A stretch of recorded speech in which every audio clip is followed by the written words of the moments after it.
You are kidding if you do not factor in discouragement before you start your journey on anything. That's the reason why you should measure up your challenge. And there is something they call in strategic planning. I did strategic planning in the university. In strategic planning, that is what they call futuring. The future and, present continuous tense. Futuring. Future in present continuous tense. Futuring. That is what they call futuring in strategic planning. And that is imagining what could happen. You cannot fully imagine everything that will happen in the situation because, life is not chemistry. Life is actually biology. Life evolves. Life is not mechanical. It's never mechanical. And anything can come up from any. That's why you should understand. That's why Jesus said, if anybody wants to build a tower, does he not sit down and count the cost first?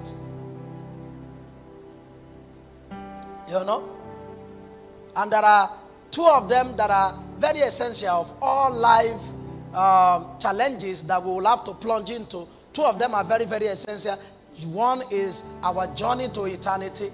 The other one is marriage. Journey to eternity, only God can help you. In marriage, please, don't go by dreams. Don't go by visions. Don't go by revelation because you will die. And don't go by looks. So that you'll be able to have somebody who is spiritually, mentally, and physically commensurate with you to help you in your times of discouragement. On the work of eternity, God is not a discourager. He helps you. In the midst of discouragement, He will talk to you. All right? On the walk to it, like for instance, as a pastor. No, He will even tell you what is going to happen in the church before the morning. He will tell you. Like my wife was saying about Jesus. Ruben was saying about Jesus. He already knew somebody was going to betray him. He already knew. You can figure out something as you get into the place of prayers. If you're somebody who relates with God, you can tell exactly what is going on this week or this season. So God will now tell you, be encouraged. I'm with you. That's very much important. Are you listening to what I'm saying now? But you have to factor in the personality. About the personality, it's a person called discouragement that will come to you. There is nobody who will ever succeed, whether physically, whether secularly or spiritually. There is nobody that man will not come to. It comes to everybody. You understand? And it will fight you tooth and nail. It will fight you with everything that it has. And successful people, who are the successful people? Successful people are the people who have many reasons to be discouraged and they laugh at discouragement. Discouragement hates those people. And then it goes away. You know, people who mess up discouragement, that they look at discouragement, that they look at him and they let him think that they don't see him. He's a him. It's not even a see, it's a him. It's a personality. It's a personality. At the verge of breakthrough, that's why they always tell us that it's always darkest before dawn. It will come to him. It will fight you tooth and nail. It will let you know that you are not called to do this thing. You are not created. One day, one pastor called me and said, Pastor David, do you think it is God that created somebody like me? I said, no. You are the one who created yourself. And I said, you're created by God, you're loved by God, you're saved by God, you are called by God. He said, Pastor, don't even talk about the calling. I'm talking about creation. I'm not even... Who is thinking about calling? When I'm even thinking about creation, whether it is God. Do you think it is God that created me? I said, my sister, is a woman. I said, my sister, as you're feeling, that's the way so many other people also feel, including big men. You'll be surprised what discourages big people. One man of God said he went somewhere to go preach, of blessed memory, Dr. Maurice Cerullo.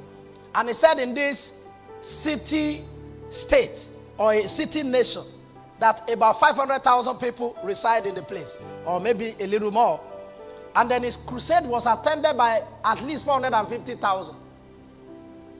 And he said as soon as he finished and he was going back to the United States of America, he felt so discouraged. He has never been that discouraged in his life. And he said he was now asking God, why am I feeling this discouraged? What is the problem? And he said God told him, you are feeling discouraged because the devil has not died. Sometimes you could even be feeling discouraged over nothing. Sometimes a lot of people who commit suicide, if they go to the root of the reason why they committed suicide, it's a thing that could have been handled. But the devil magnifies it to them. So discouragement is what you have to factor in as you go in the journey of life. Don't think that life is just going to be smiling and laughing at you. Sometimes, let me say this and I go on. And get prepared for this. Somebody once said that what keep people who are stabbed at the back? Because everything will be used. Some of the closest people to you will be used. What kills people who are stabbed at the back is not the stab. It's when they turn back and saw the person who did the stabbing. That's what killed them. But thank God for people like Jesus Christ. He already knew that he was telling them they didn't believe. He said, we are eating together in the place. Somebody that we are eating together in the place that we are laughing at each other is the one that will hand me over to be killed. The rest of them could not think about it. Peter and the rest of them, without the revelation, they could not think about it. They said, who is he? Even when Jesus had to send Judas out to go and do what he wants to do, they said they thought, the Bible says they thought that he sent him to go and buy some more provision. It's unthinkable for them.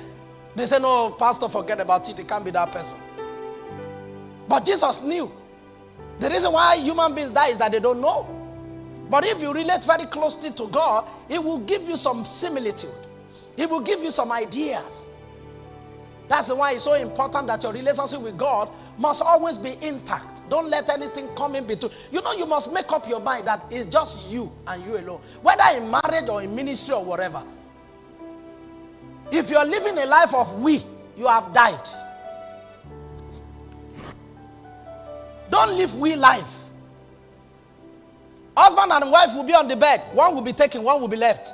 Make sure you are not the one to be left. That's what is important. They twins have become one flesh. It's not one spirit. I have my spirit, you have your spirit. I have my soul, you have your soul that will account. It's only body. And if the body, if there is enough cooperation, if there is not enough cooperation, after some time everybody can do whatever they like to do. Are you listening to what I'm saying now? But you must make sure that your walk with God is I walk. It's not we walk. Are you listening? I was watching the interview of this man who has had some measure of success in Nigeria and all over the world. That's Nathaniel Bassey. And he said as at the time that God was calling him and dealing with him about ministry, they were just being given visa to go to the United States of America to go study there, you know, music, and he had some friends. And as he was telling them that, oh God, guys, even though we have gotten this visa and we are supposed to go, I'm not going to be part of this move. It's not going to happen because God wants something for me. He said everybody began to talk to him that you have run mad. Even born again Christians began to talk to him, you have run mad. But all those people who say you have run mad right now, we don't know their names. But him, we know his name. If it is money, he has it. If it is traveling around the world, he's tired of traveling. If it is fame, he has it. So it is I, in your walk with God, it is I walk. You are created alone. Even if you are born as a twin sister or a twin brother with somebody, even if you are conjoined have different art. It's not the same art. Let even say they have the same art. They have different spirit. Every individual is an individual. You must face God squarely yourself. The closest person to you may be the greatest discouragement of your destiny. But focus on God. And this is one of the things that I've discovered in life, as taught by Bishop Francois Lecoq, my spiritual father. He said, You may see many people falling by the wayside. He said, just keep moving. Don't get your eyes glued on them. Because if you get your eyes glued on them, you're going to fall also.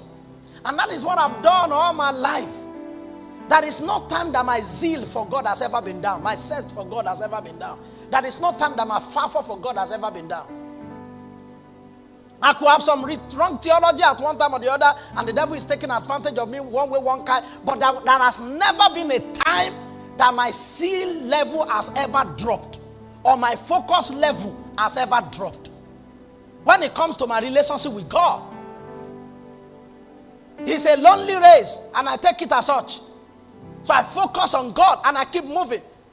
And one thing I've discovered about when you keep moving is that a number of people that you think are drawing back and are at the back and are very lax and are lagging behind and whatever. After some time, they start pacing up to catch up with you. If you don't stop. If you keep moving, after some time, they come and meet you there.